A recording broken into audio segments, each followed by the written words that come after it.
¿En qué momento de la infancia me hice viejo? ¿Cuándo pude pronunciar mi muerte con la entonación precisa de mi angustia?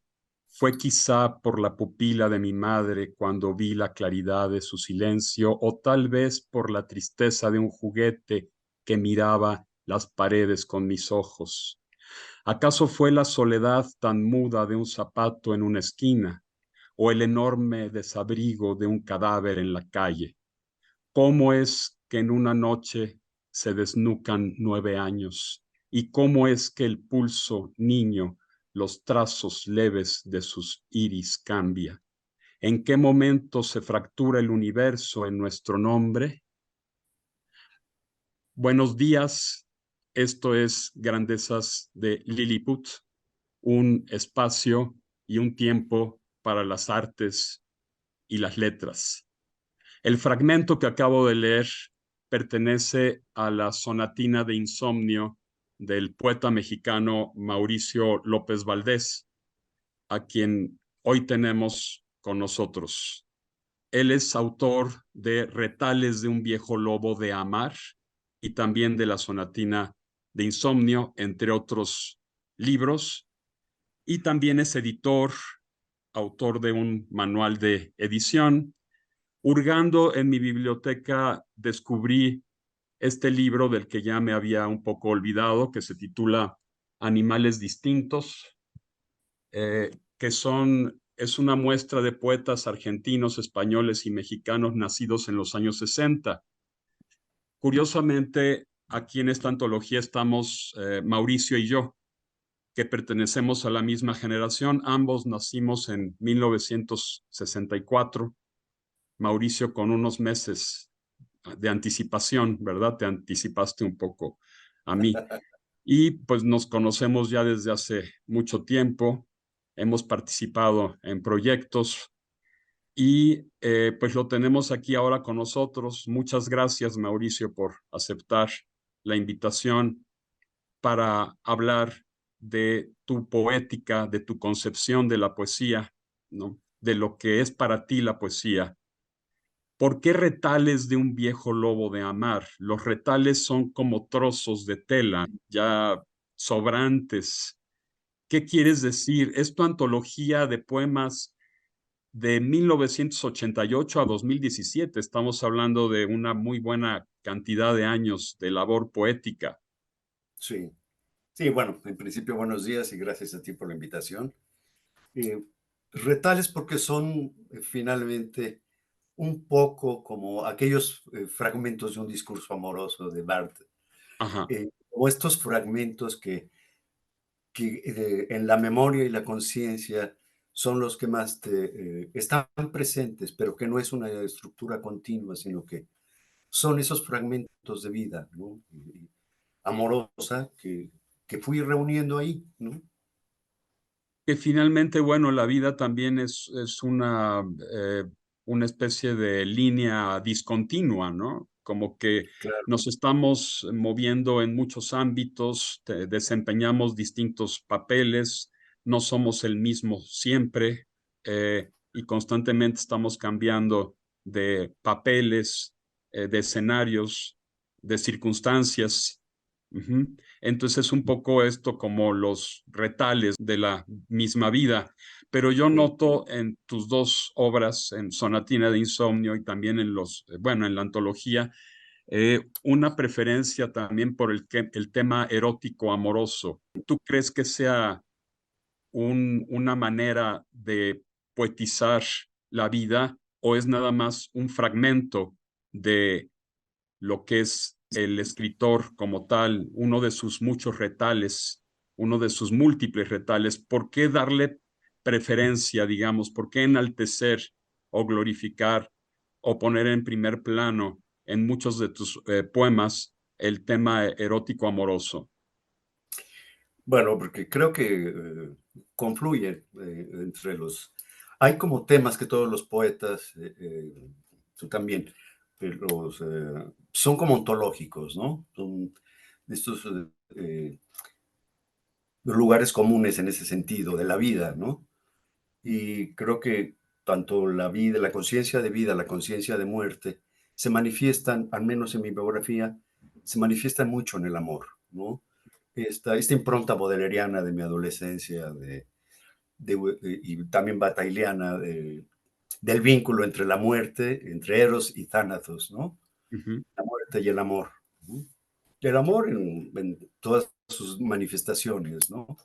Pero sobre todo el amor erótico de las mujeres que han formado parte de mi vida, ¿no? ujú. Muy bien. Sí, tu poética es muy intensa en ese sentido. Tus imágenes a veces son muy interiores. También hay de repente una gran plasticidad en algunas de ellas. ¿Cómo definirías tu poética? ¿Qué es para ti la poesía y cómo definirías tu poética, Mauricio? Pues mira, mucho es, por principio mi poética es primero vivir y luego escribir, ¿no? Y hay, en ese aspecto, por ejemplo, como poeta, yo ubico como dos grandes extremos, por ejemplo, en la narrativa, ¿no? El muy Jack London, Hemingway, que son, a partir de la vida, recuperan muchas historias. Y otros como Borges, que es más bien esos viajes muy de lecturas, de libros, esos otros mundos. Y yo, por ejemplo, en prosa, en narrativa, soy un punto intermedio, aunque más cercano hacia los viajes de los libros y los viajes interiores. Y ya como poeta, mi poética es al revés. Es primero vivir, experimentar y luego desde el silencio ir encontrando las palabras y reuniéndolas, ¿no? ¿No has probado nunca hacer poesía narrativa? Porque, bueno, recordemos que la narración empezó en verso, Claro. empezó también en la poesía. Entonces, ahora yo noto un malentendido en términos muy generales. Se identifica la narración a la prosa y se identifica lo descriptivo, lo lírico, lo interior, eh, a veces expositivo y a veces también lo muy filosófico al verso, a la poesía. ¿Por qué ocurre esto? No sé. Hay poemas, extraordinarios poemas narrativos que narran acontecimientos en verso. Incluso si consideramos que la poesía pues nació con la música, y aquí viene Claro, otra de claro, las los antiguos cuestiones, ajá, copas, ¿no? Los antecedentes de los sí, bardos, incluso hubo en la antigüedad poetas analfabetos, es decir, claro, porque en la antigüedad se memorizaba, se aprendía, se recitaba todo de memoria y los grandes poetas narraban también, no nada más las cuestiones épicas que tuvieran que ver con la guerra, también las cuestiones cotidianas, ¿no? Íntimas, en forma de narración. Nunca has probado narrar, es decir, desplegar en el eje temporal toda una serie de situaciones y de sucesos y de acontecimientos a través de la poesía, o te enfocas mucho más a la cuestión lírica, interior, reflexiva, descriptiva? mira, tengo unos, hay que no están ahí, no existan, creo. Ah, están en el primer libro que publiqué yo solo. Es una sección que se llama Visita Guiada, que Ujú. son narraciones como estampas poéticas de personajes urbanos, pero es poesía en prosa. Nada más que Ajá. ese libro no te lo he pasado. Ya me quedan pocos ejemplares, es del 98, 99, por ahí. Ujú. Este, y esa sección es eso, son como estampas un poco como con este influjo de L'Esplende de Paris, el Esplende de París de Baudelaire, un poco así, ¿no? Y también siguiendo pues esa impronta bodeleriana que tengo desde joven de ser siempre poeta aún en prosa, ¿no? Aunque lo Sí, decía como más concesivo, pero dije, no, es que hay que serlo, ¿no? Y yo creo luego, que todas las grandes obras literarias deben ser poesía, aunque estén en prosa. sí, bueno, en Sonatina di Insomnio hay una sección de poemas en prosa y que ahí me enfoco mucho en una yuxtaposición de imágenes, ¿no? Y que se van articulando y como que, aunque no hay versos formalmente, hay como cesuras de una cadena eufónica, o sea, me preocupa mucho la imagen poética, esa plasticidad visual, ¿no? Y al mismo tiempo el oído, porque justamente como decías hace unos minutos, poesía y música nacieron juntas, igual que la filología y la edición nacieron juntas en la antigüedad, ¿no? Ujú. Y hay ese vínculo que a veces se olvida, ¿no? Pero incluso grandes ensayistas los podemos encontrar con siempre, no solo Baudelaire, el propio Paz tiene unos ensayos con unas imágenes poéticas contundentes y que resumen la exposición narrativa que ha dado y que es Alfonso Reyes. Alfonso Reyes también, ¿no? Ujú. El mismo Miguel Ángel Asturias, que fue poeta en siempre, Sí, incluso en sus textos periodísticos, fue poeta. En sus así, ensayos, en su teatro, en sus novelas, en sus cuentos, por supuesto en su poesía, siempre fue poeta porque tenía esa conciencia de forma y ese trabajo con la palabra, esa lucha con la palabra. Cada sí. palabra es única e insustituible. Decía Rubén Darío que cada palabra tiene un alma. ¿Qué opinas de esto? Yo creo que sí, y justamente evocando una frase que me encanta de don Alfonso Reyes, la oración al 9 de febrero, ¿te acuerdas? Con su Sí. padre, el general Bernardo Reyes, que participa en la decena trágica, y lo va a visitar a la cárcel ya después de la decena trágica don Alfonso, y no recuerdo si es con motivo de unos versos de él o de una alegoría, una glosa de Espronceda, no estoy seguro, y le dice que a fuerza de dolor te has vuelto malo, y le dice su padre, calla insensato, quien no ha vivido las palabras no sabe lo que las palabras traen consigo. Ujú, Me sí. encanta esa imagen de don Alfonso. Y ese texto se conecta también con su poema 9 de febrero de 1913, que ya trata más bien de la muerte del padre, ¿no? Es Sí, cuando ya está muerto. Le dice varón de 7 llagas, ¿no? Por ejemplo, sí. eh, etcétera. No, entonces, bueno, sí, es una evocación de la muerte del padre. Son textos también llenos de dolor. Pero Ujú. bueno, estos escritores Reyes, Inés Arredondo, Asturias, los grandes escritores, yo creo que Guerra todos, extranjera también en sus crónicas, si recordamos, el otro día platicaba con una querida amiga y maestra mía, Ana Elena Díaz Alejo, no sé si a ti te tocó, una estupenda no. maestra. Ujú, Este, ella es especialista en siglo XIX, en literatura del siglo XIX, y platicábamos justo este abandono o este desgaire de las siguientes generaciones hacia la literatura del siglo XIX y sobre todo de México y Latinoamérica. Que recuerdo alguna vez que me platicaba Sergio Fernández, ya fallecido, nos hicimos buenos amigos, este, profesor emérito en la UNAM, pero me decía que alguna vez se quedó asombrado de que en clase uno de los alumnos le dijo, no, yo quiero hacer algo sencillo, dice, porque algo de algún escritor del siglo XIX, porque es tan árido que lo que yo haga, por simple que sea, por sencillo, va a ser una contribución porque a nadie les interesa, hay muy poca cosa. Y entonces se indigna claro, ¿cómo no se va a indignar? y empieza a escribir nombres, obras y así. A ver, ese periodo de la historia de la literatura le parece chiquito joven, vayas a estudiar, vaya a la biblioteca antes de andar opinando tonterías. Es un poco lo que pasa con la Nueva España. A veces la olvidamos, se nos olvida que existió y que también hubo una gran literatura. Todo mundo la reduce a Sor Juana o a Juan Ruiz de Alarcón, Sí, pero hubo muchos otros, Hernán González de Eslava, Sigüenza y Góngora, en fin, pues, hubo supongo, muchos, sí. y no solo en la Nueva España, también en Perú, Caviedes, por ejemplo, Sí, Juan pues de eran los Valle y Caviedes. de Ujú, las colonias, Lima y no la Nueva España propiamente, o sea, la urbe mexicana, ujú. pues eran los dos grandes focos, ¿no? O sea, de los primeros en tener imprenta, empezar a producir libros y pues como ocurrió con todo el surgimiento de la imprenta de tipos movibles europeos, ¿no? La precisión es importante porque siglos antes ya había en China y en Corea.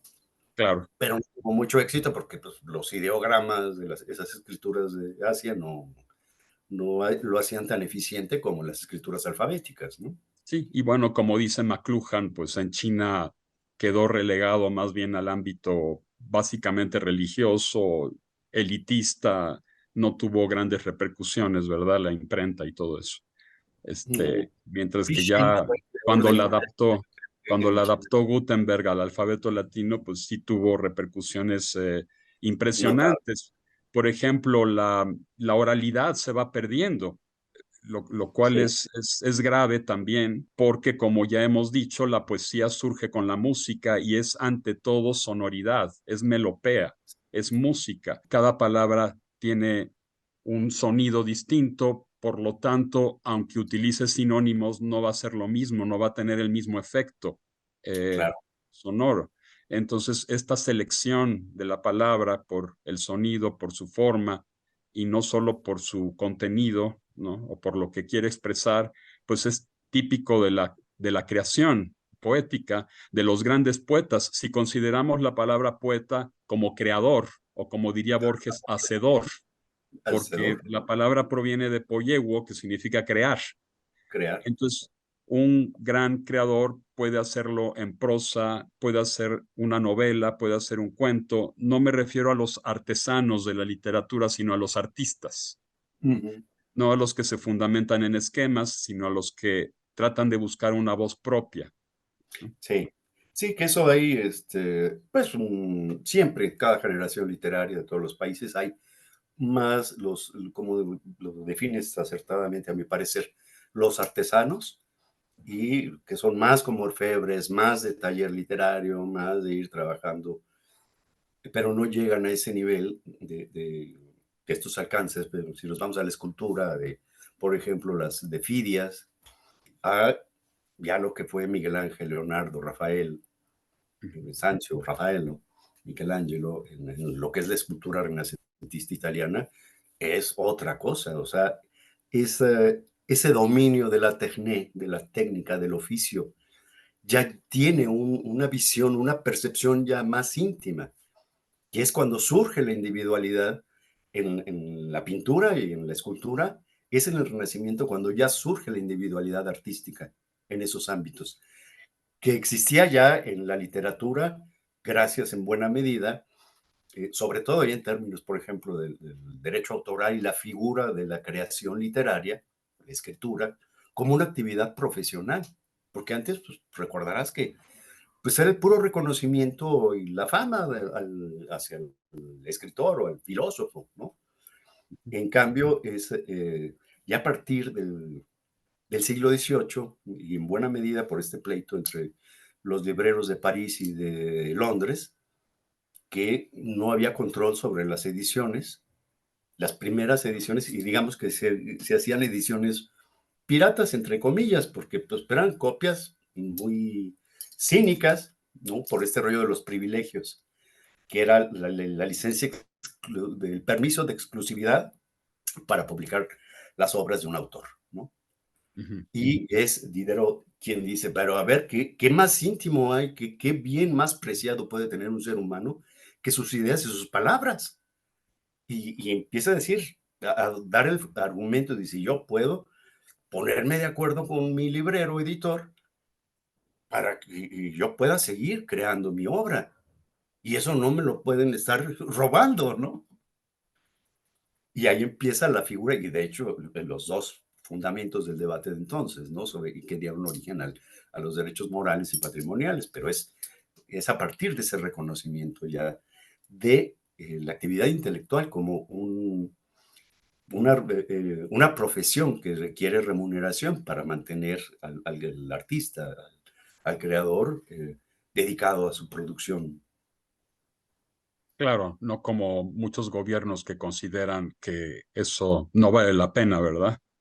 Sí, Que está en segundo término, digamos, todo lo que es el desarrollo intelectual, el desarrollo estético, el desarrollo artístico de las personas, el desarrollo de la sensibilidad, que a mí me parece fundamental en una sociedad que se precie de tener una cultura, ¿no? Y que se precie de trascender de alguna manera. ¿no? Toda la cuestión cultural. Pues sí, porque hay autores que van aportando en un campo muy limitado, un tanto exógeno o marginal, en solo ciertos ámbitos de la cultura.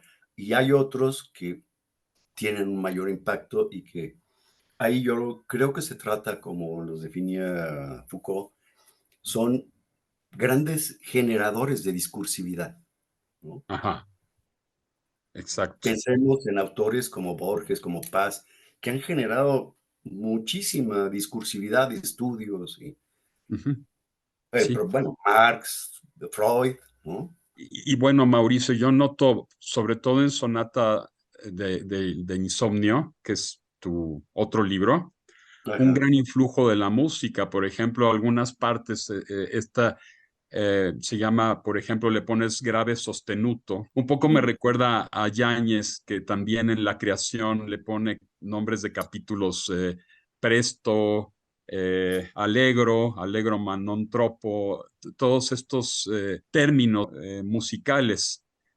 Tú también, bueno, te conozco como un gran melómano. ¿Cómo ha influido la música? Porque, por ejemplo, la música influyó mucho en Thomas Mann, él mismo lo dice, toma muchas de las estructuras musicales, sonatas, sinfonía, y las Sí. adapta a la prosa, ¿no? Y pues lo mismo hace Yáñez, él escribió Al filo del agua, pues prácticamente escuchando el Requiem de Gabriel Fauré, ¿no? Ujú. No sé tú qué música es la que más ha influido en tu poesía. Pues mira, por una parte sí está la llamada clásica o música de concierto, eh, por otra está el jazz y el Ujú, rock en todas sus derivaciones, sobre todo el Jazz Unlimited, que fue una etiqueta de todo lo contemporáneo que estaba surgiendo y lo impulsó la marca ECM, ujú, con propuestas que eran músicos formados en el jazz, pero que estaban haciendo música contemporánea, ¿no? Y también en el rock, en todas las variantes que me agradan, pues, eh, el rock en oposición, que es como un paso siguiente de lo que fue el rock progresivo, de rockeros formados en la academia, sí, que después hacen estas propuestas maravillosas de complejidad musical y este tejer los distintos timbres musicales y dentro del rock, ya, y con la incorporación de los teclados electrónicos, ¿no? Que es a partir de del 69-70 que se empieza a exponenciar esto. Y el rock en oposición es también música contemporánea que nada más queda la etiqueta de rock, porque ahí inicialmente eran agrupaciones más, más socialmente cuestionadoras, más de izquierda, y que eran músicos formados en la academia y en el rock, en el rock más como melómanos y como en su formación, en su educación musical, pero como intérpretes son plenamente académicos, ¿no? O formados sí. en la academia. Ujú, Y con sus rupturas de lo sí, académico. de lo El, académico. el influjo de Stravinsky es fundamental, ¿no? En el rock progresivo. Stravinsky, Messiaen, Penderecki, eh, Penderecki, ajá. bueno, yo le digo Penderecki, Todos, todos ellos. Sí, sí. todos estos, bueno, está también el propio Mussorgsky, lo que fue el nacionalismo ruso, Stockhausen también. Stockhausen, el director sinfónico más joven y con una propuesta ya como compositor impresionante, como incluso Stockhausen, ya ves que incorpora, él y Robert Ashley incorporan sonidos ya de artefactos en sus obras, ¿no? Que, vamos, modifican y hacen pensar también en nuestros hábitos musicales o hábitos sonoros hacia la música. Nos cuestiona. Igual pasa, por ejemplo, con los sismos literarios, ¿no? El creacionismo, el estridentismo, no sé qué tanto, pero el creacionismo, el ultraísmo, sí buscan estas transgresiones, estas transformaciones de las estructuras poéticas que había previos a ellos, ¿no? El Rompen, estridentismo también. sí, también, pero Recuerda el poema Urbe de Manuel Maples Arce. Maples Arce, Es extraordinario ese poema, ¿no? Urbe. Urbe, y bueno, La Altazor, poética ¿no? de la ciudad, con todo el ruido, con toda la Sí, velocidad, la claro, dinamicidad. esta combinación muy de lo mexicano, de elementos populares cotidianos, con toda esta formación y esta perspectiva muy crítica combativa de los estridentistas, ¿no? Y con un cierto influjo también del futurismo, ¿no? El Italiano. futurismo italiano, sí, de Marinetti. Ese canto a las realidades manufacturadas, Ujú. del que habla Bueno, un poco también también. encontramos en Oliverio Girondo, ¿no? Ujú. También. También estas propuestas de cambios de estructura y de incluso de musicalidad poética, ¿no? Y sin embargo, yo no noto en tu poesía, voy a leer este otro poema tuyo, bueno, este fragmento que pertenece a los retales. Cada vez que te pienso se revientan las costuras de los días, como piernas el cielo se abre y hundo los dedos en la carne fresca de tu ausencia. Cuánta infinitud escondes tan pequeña entre tus huesos. La inmensidad es un silencio que se guarda en el costado. Noto una gran musicalidad en tu poesía, pero no noto ese vanguardismo, esa experimentación. ¿No Mm, te llamó nunca la atención? Porque obviamente también en música hay músicos que a los que no les interesa ese, digamos, a veces yo lo llamo falsa originalidad, ese pretender a toda mm, costa una experimentación, cuando la poesía, pues, como diría Novo, no sale de ti. No claro. sé, no sé qué opines de He todo este creado algunas vanguardismo. palabras, ¿no? Y en poesía, sobre todo, conceptos como antropósfera, endotierra, con esta imagen de lo interior, ¿no? Ajá. Pero eso es solo cuando no me alcanzan las palabras del repertorio léxico del español. Primero procuro conocerlas, conocer Ujú. lo más posible, seguir navegando en el aprendizaje de nuestra magnífica y chiquísima lengua, porque existe. O sea, nuestra lengua es maravillosa en ese aspecto. Nuestro repertorio léxico y conceptual es muy amplio, más amplio de lo que cualquier escritor durante toda su vida puede dominar, ¿no?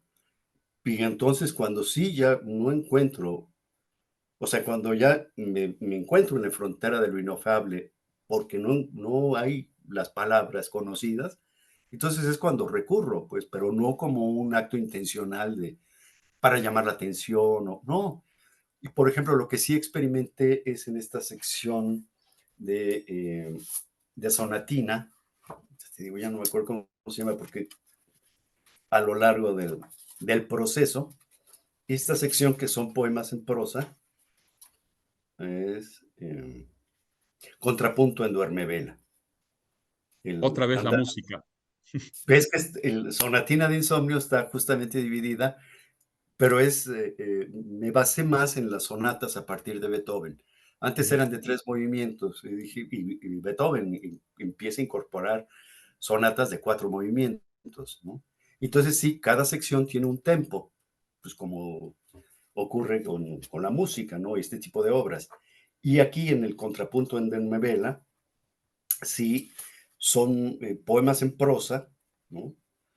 Que, eh, que son contrapuntos de frases, o sea, es como una idea y luego una yuxtaposición, como si fueran dos discursos paralelos contiguos, pero que en realidad lo vas leyendo y resulta que el final de un enunciado funciona casi siempre como el principio del siguiente.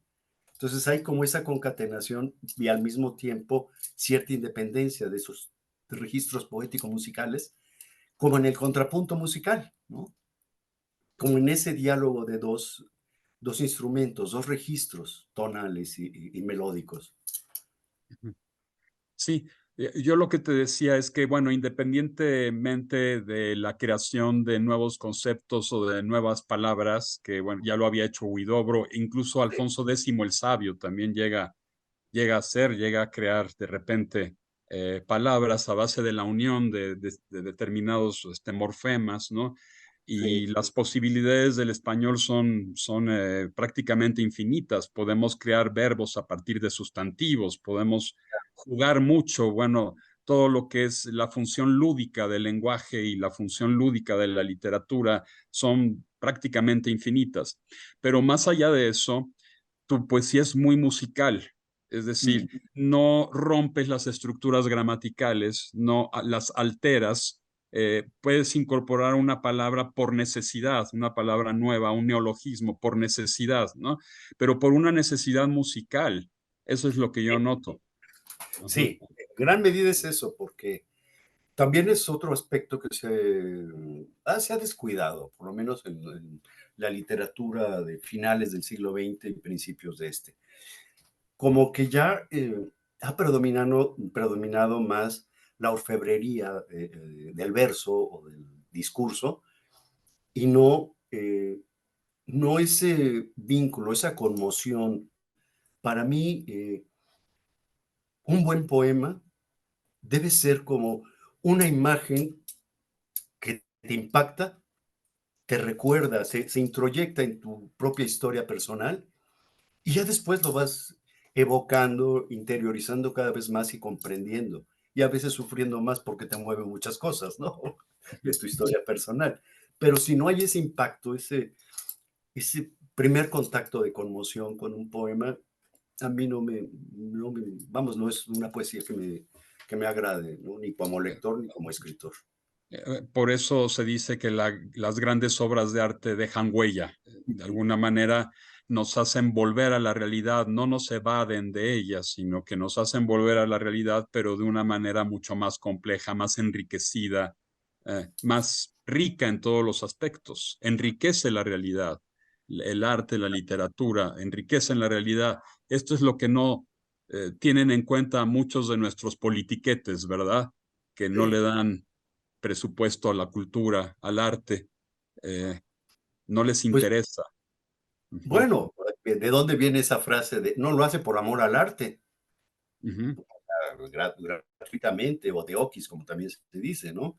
Sin ninguna remuneración ni siquiera gratitud en muchas ocasiones, ¿no? Lo cual está Por eso, mal, porque es un trabajo. Beethoven cobraba sus claro, obras, Mozart cobraba sus obras, el dinero nunca estuvo divorciado del arte, es un trabajo como cualquiera, es un oficio y es un claro, oficio, es un trabajo necesario. Entonces, muy, esa romantización y esa victimización del poeta o del artista es un poco lo que hace Rubén Darío en El Rey Burgués. Lo sacan y lo ponen a darle de vueltas a una musiquita al poeta en El Rey Burgués, porque el que gana es justamente el que fundamenta toda su vida en las apariencias, es decir, ese rey que descendió a un simple burgués y manda al poeta a volar, a que le dé vueltitas a un manubrio y se muere de frío este poeta. Entonces ya Rubén Darío nos está un poco diciendo desde finales del siglo XIX cómo el arte, la poesía, no cabe en una sociedad utilitarista. y fíjate que también incluso los propios cómplices y divulgadores de la obra poética caen en esta idea del performance dramatúrgico, escenográfico. Yo me acuerdo que hace muchos años, con una editora, colega editor y colega poeta de Guadalajara, arte, no recuerdo el nombre, Sevia Eugenia Castillero, nos conocimos ahí por una amiga, diseñadora y editora, que tiene Petra Ediciones, Peggy Espinosa, de ese grupo de la primera camada de discípulos de Vicente Rojo como diseñador. Y Peggy, para la presentación de un Altazor al inglés, Eliot Weinberg, que fue el traductor, que ya había hecho traducciones de Octavio Paz al inglés, y presentaron la lectura en inglés creo que era el canto quinto de Altazor, pero pues saca un avioncito de plástico y con una figura tamaño natural de Huidobro y una escenografía teatral que al terminar nos fuimos a echarnos unos tragos ahí al Veracruz, que era donde siempre caíamos los que íbamos a la FIL de Guadalajara, y les dije, como me preguntaron mi opinión, le dije, innecesario. ¿Por qué? Porque también hay otro aspecto que se olvida, el encanto de la palabra. O sea, y más la palabra poética, y sobre todo, ya desde que tenemos esa conciencia, y por ejemplo, los signos de puntuación y auxiliares, hace mucho que dejaron de responder a la imitación de la oralidad, pero mucho, a tal grado que una lingüista francesa, no me acuerdo ahorita cómo se llama, plantea un coloquio y tiene un libro que coordina ella, que es hacia una teoría, Nina Qatar, hacia una teoría de la lengua escrita, donde ella plantea y dice es que ya conforme se ha desarrollado nuestra competencia lectoescritora, ella lo dice así, con eso es cientificismo lingüístico que es de hueva, pero la idea me parece muy buena, que dices que tenemos ya un modelo general de lengua que ya en esta época del desarrollo humano tiene dos realizaciones, una grafémica y una oral, y tienen sistemas parciales ambas, dice sobre todo la grafémica, ¿no? Que es específica como los signos de puntuación. Y recuerdo también cómo ya, por ejemplo, hace rato que comentábamos de autores no hispanos, había Juan López de Velasco, que era gramático, pero también era cartógrafo, Ujú. y fue enviado aquí como cronista en el reinado de Felipe II, y dice algo que me encantó cuando lo leí. Habla de la escritura, de la realización grafémica, y dice que no solo conviene contentar al oído, que también es menester, no, que no solo se ha de escribir a satisfacción del oído, que también es menester contentar a los ojos. Hay una plena conciencia grafémica. Estamos hablando del periodo colonial temprano. Concepción un poco también china, ¿no? El ideograma también para Ándale. los ojos. Hay un poema novohispano, no recuerdo la autora, es mujer, no es Sor Juana, que escribe un poema en forma de sol. No A sé ese si no lo lo conozco. conozcas. Samuel Gordon Mm, me regaló hace ya muchísimos años, desgraciadamente ya murió, un sí. libro que se titula La poesía visual en México. No sé si lo conozcas. Ahí viene ese poema. Trata pues de lo que es la poesía visual, pero hay que recordar que la poesía visual, digamos, la sugestión visual o el sentido de la vista no está divorciado del oído, No, y hay una en lo antología más absoluto. que se iba a publicar acá, que yo conocí a Ramón Ordaz, un editor venezolano, por un amigo común, que también era muy amigo de Samuel, Josu Landa, filósofo, sociólogo y poeta, ¿no? Y iba yo a publicar eh, una primera edición en México correcta, porque se la publicaron en Venezuela, pero era un erratario infamante, infamante, nada más el ejemplar que todavía lo tengo, no se lo presté, pero no, ya me lo regresó a una tesista mía.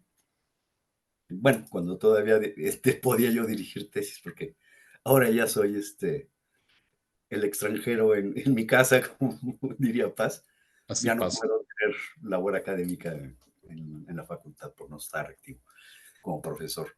Pero y ahí él hace una recopilación estupenda en este libro sobre la poesía visual e incluye, o sea, en toda Latinoamérica, e incluye unos poetas brasileños muy interesantes porque hay uno, no recuerdo ahorita el nombre, de esta antología, que el poema es me recordó, ¿recuerdas ese poema de el también olvidado salvadoreño revolucionario Roque Dalton? Sí, claro, Roque Dalton, el de la historia, el Pulgarcito, las historias prohibidas de Pulgarcito, Sí, o del que es El pobrecito poeta Salvador. que dejó, Ujú, sí es salvadoreño, ujú, que era de la guerrilla salvadoreña él. ujú, sí. Y tiene un poema que me encantó, que es quevediano, pero como poemínimo. Dice, Ujú. niños de Vietnam, polvo serán más polvo enamorado. Con eso ya te dio Ah, todo.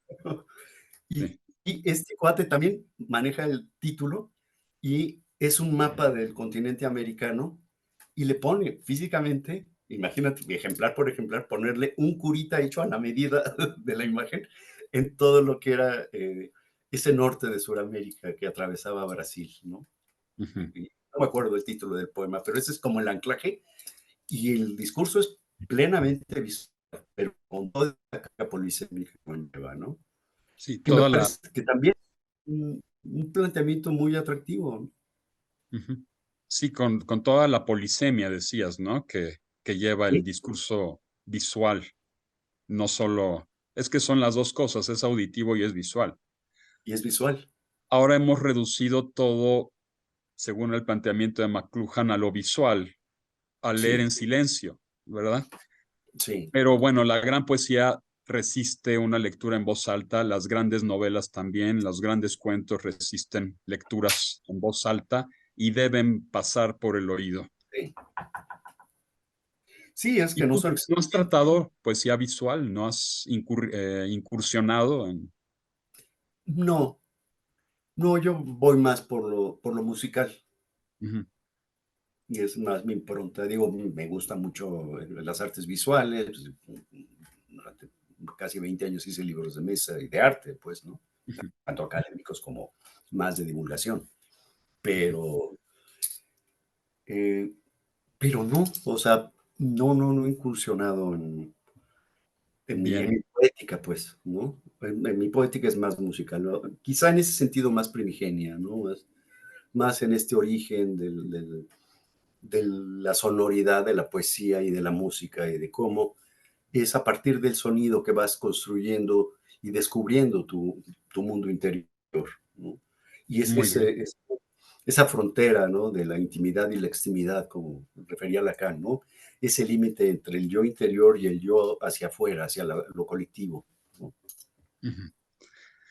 Muy bien, pues Mauricio, muchísimas gracias Oh, esta gracias. plática, por esta charla. Eh, Nos despedimos. Soy Juan Antonio Rosado. Esto es Grandezas de Lilliput. Esperamos que les haya agradado esta charla sobre poesía y sobre la obra de Mauricio López Valdés. Suscríbanse a este canal. Por supuesto, denle me gusta. No olviden eso. Y hasta la próxima. Hasta luego y gracias a ti y a Gracias, todos. Mauricio. Hasta luego. Hasta luego.